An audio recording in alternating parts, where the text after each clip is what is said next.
87% of what?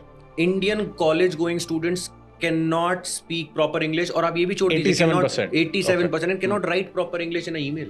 ये problem मैं face कर चुका था क्योंकि मैं 18 साल की उम्र से आ चुका था 22 साल की उम्र तक, जब ये कंपनी शुरुआत हुई थी nearly.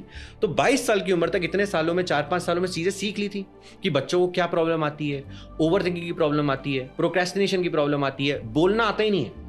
87% of the Indian college students, अगर आप उन्हें कह दें कि आप आइए और कैमरे के सामने 1 मिनट बोलना है, ना मतलब ही नहीं, पॉसिबिलिटी नहीं है। But sir, India is an exporting nation, we are an IT export service nation. Totally.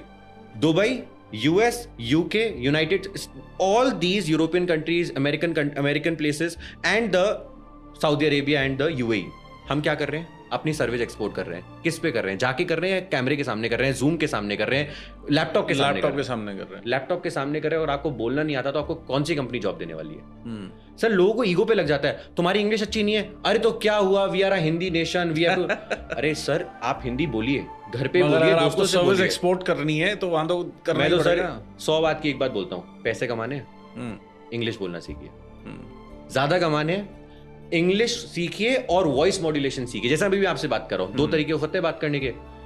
Sir, मैंने ये काम किया और ये ऐसे किया, आप बोर हो जाएंगे। सर, मैंने ये काम किया और ये इतना अच्छा चला कि अब आपने देखा voice modulation. I know. You need to transfer the energy. Until unless you can transfer the energy through a camera, you cannot become big. You are exporting the IT services of India. You cannot deal with a European until unless you know how to communicate in the best way. India का पूरा IT किस जगह बनता है? बैंगलोर में, shift होके हैदराबाद में, because they are good in English. Chennai में उनका डायलेक्ट थोड़ा सा अलग है, बट उनकी इंग्लिश बेटर है। English is something everyone has to improve if they want to grow in their career in today's time.